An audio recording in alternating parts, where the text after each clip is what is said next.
Hey Fred, have you or did you ever reach out to Coach Izzo or even to Jack just to kind of see how they handled their pause and how they what they kind of did to kind of come off that and get ready to play again?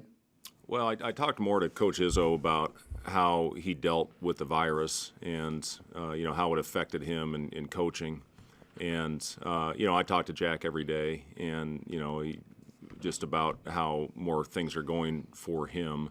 But I just look at what Michigan State kind of went through in a similar type situation that we're about to go through, playing a lot of games in a short amount of time. And for Michigan State, after their shutdown, they played 3 road games right out of the chute against 3 really good teams. And I saw them progressively get better with each performance. That Rutgers game was a tough one for them. They played much better at Ohio State, and I thought they were terrific against Iowa, especially with their start, and they really shot the ball well after struggling to shoot it those first couple games, which in talking to Jack about that, he said, you'll see, because, it's been the same thing for us right now, just with guys losing their legs and, they got shin splints and, just all kinds of body aches going on, just getting back into a flow. So he said, you'll see, your shots will start falling as you continue to go along. But with Michigan State, finally getting an opportunity to come home after 3 road games, and like I said, getting better with each performance, we know it's going to be a heck of a battle for us to go in with our first game after a lot of time off. And I've seen it, with other teams that have gone through shutdowns. I'm not sure any have gone through as long of inactivity as we have. It's going to take a while to get it back. In those first couple games, there's struggles involved, and I get it, and I'm realistic about it. I do think we'll go out and compete. We have to do a better job early of getting back and taking away their fast break. That's where they thrive. Did a phenomenal job rebounding the ball in the first half. We only gave them 1 offensive rebound, and they got 8 in the second, including a couple huge ones late. Langford, when it was a 2-possession game, got the big one with 45 seconds left to push it up to 3 possessions, and it was over from there. But those are huge. Now we have to take care of the ball better. We gave them 18 extra possessions, 18 turnovers.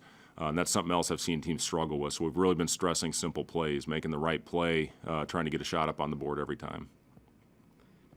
Sam McEwen?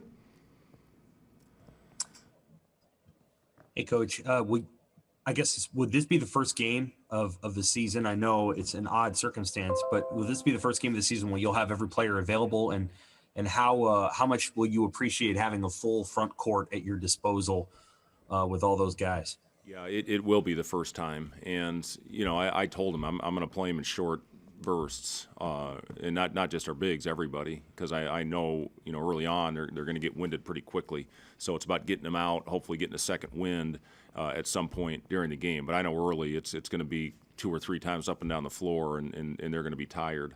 So we're going to have to shuffle guys in and out. It is great to have the full roster available. We just got 2 of them back yesterday for when they were cleared for full activity. So, those guys, I got to be a little bit careful with them, as far as how many minutes I'm going to play them. But, this thing's been crazy, Sam. And, we just have to go out and really monitor the bodies. Like I said, we've got guys sore. It's like almost beginning a training camp. But when you start training camp, you at least have a base and a foundation. With all the inactivity we've had, our guys really are feeling it right now. It's been a lot of time in the ice tub. We did not go long today. We went really hard earlier in the week, but I had to back off just to try and get their legs right and get their minds right heading into this stretch. Not only thinking about tomorrow, but what's ahead.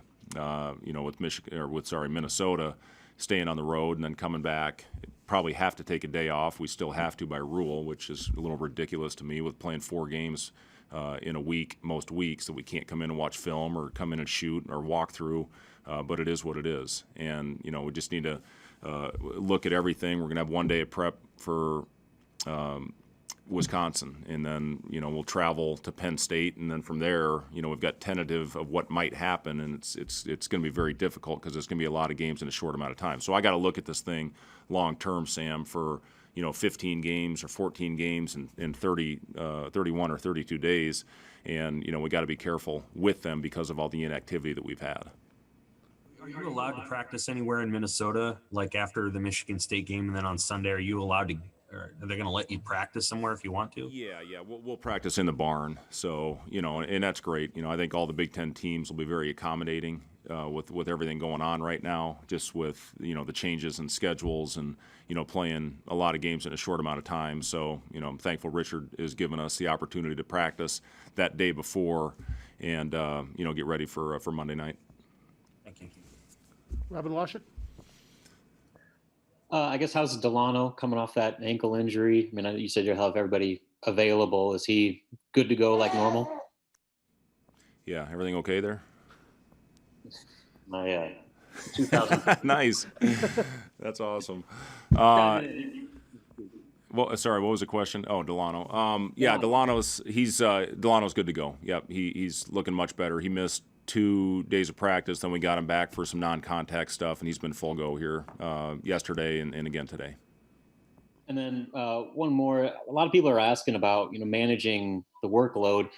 Does that involve maybe changing up your pace in which you want to play offensively? I know you mentioned maybe playing more zone on defense, but offensively, do you try to slow things down to try to just manage some of the miles these guys are going to run? We're still going to try to get the thing up with pace, and if we can have smart attack early in the possession, we'll take it. If not, then we need to get it out and execute. And again, I thought we did a much better job of that in our last game against Indiana, especially as the game went along in the second half. I thought we had really good execution, even on the stretch. I thought we had really good looks. Got fouled a couple times, just didn't convert, obviously. But we'll still look to attack.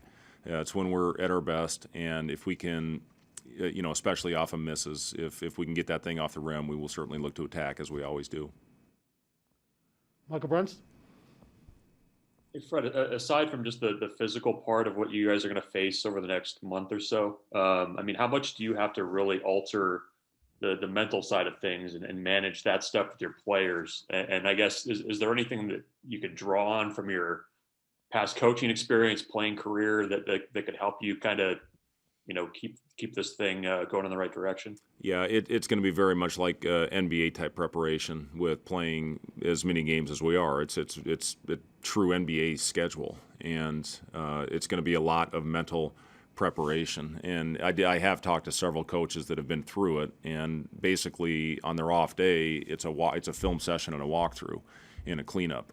And that's what it's going to be after Michigan State, with as hard as we've gone, early portion of this week with legs being tired, I can only imagine after a full game what they're going to feel like. And, we just have to be careful moving forward with their workloads. And, we'll still get some good quality practice in, especially when we have 2 days leading into it. Or if we take a day off, then we'll practice, get them up and down. I always try to get our teams up and down on after a day off. You have to try to shake rust off and get the timing right. So, we'll still have some of those types of practices, but when it's a true just one game, 1 day prep like we're going to have, especially when you go road to road or if you go home to road, you got to be really cognizant of that and be careful of it. So, yeah, it'll be Minnesota's prep will be basically, walk through, film session morning, film session night, get a chance to do it again the next day because of a night game where we'll go a little bit harder on the day of the game. But those in-between days on a one-day prep will be mostly mental. Jacob Badia. Hey, is there any value to opening up with a team that you have seen before after the big break? I guess. Yeah, I guess, Jacob, the fact that we have seen them and, it was 2 games ago. I know it felt like a year ago, but, it was one of our last 2 games, and we did some good things in that game. But obviously there was several things that we needed to clean up in order to get over the hump and get the win. But the fact that, we have seen these guys recently, and, it's a team that we've seen them play a lot of games here in a short amount of time in this last week. So, again, it's going to come down to 3 things for us: taking care of the basketball, rebounding the ball, and getting back in transition. And, I don't care who you play. Those are generally the 3 keys that you put up on the board, but especially against a Michigan State team that's coming home after 3 tough losses. We're going to have to do those 3 things well and do the basics well to have a chance. Sam McEwen. Hey, Fred, this is not related exactly to your moment right now, but it's a broader basketball question. And I know you think about these things, and we're kind of working on something about it.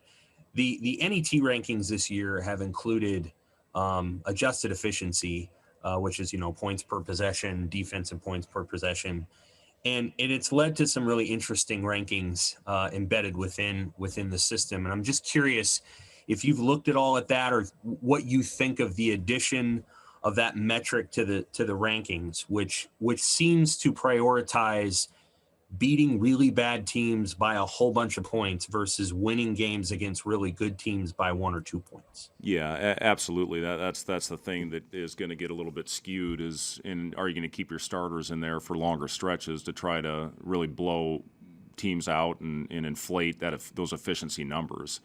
I don't think it's right, but that's reality. You're going to have to, if it's going to come down to 1 or 2 percentage points at the end, is it a game that you were playing against a bad team, to get your offensive rating higher and get that defensive rating lower and create that nice gap that you need to have to be one of the top teams. But yeah, I mean, I don't love it, because guys that probably need an opportunity to get in there, deserve an opportunity to get in there, may not get that chance because you're trying to inflate your numbers. So yeah, I don't know, Sam. It's just it is what it is. I mean, nothing you can do about it. But there are teams that would think about doing it that way. I hopefully when we get to that point, would like to think that I'm not going to go out there and do that, because you don't want to embarrass people in this business, because you know how bad it feels when you're on the other end. Thank you. Okay, last question. We'll go to Robin Washington. This is kind of random, but considering the fact that you guys have so many positive cases already, are you still required to do the daily testing? And has anything changed with your daily protocols as far as handling COVID since all this happened? Yeah, so we get, if you get it, then you don't, excuse me, you don't test for 90 days. So you have a 90-day window to where you don't test. And I just saw some recent studies that say those antibodies now stay in your system for up to 6 months. As far as how that affects and does it protect you against the new strains, I don't know that. We're still being careful. We're still wearing our masks at all times during practices, all the coaches. One thing that we will not have, I meant to mention this earlier, I'm not going to travel Doc and Bobby just because, the importance of trying to keep everybody healthy and, minimize the risk as much as possible.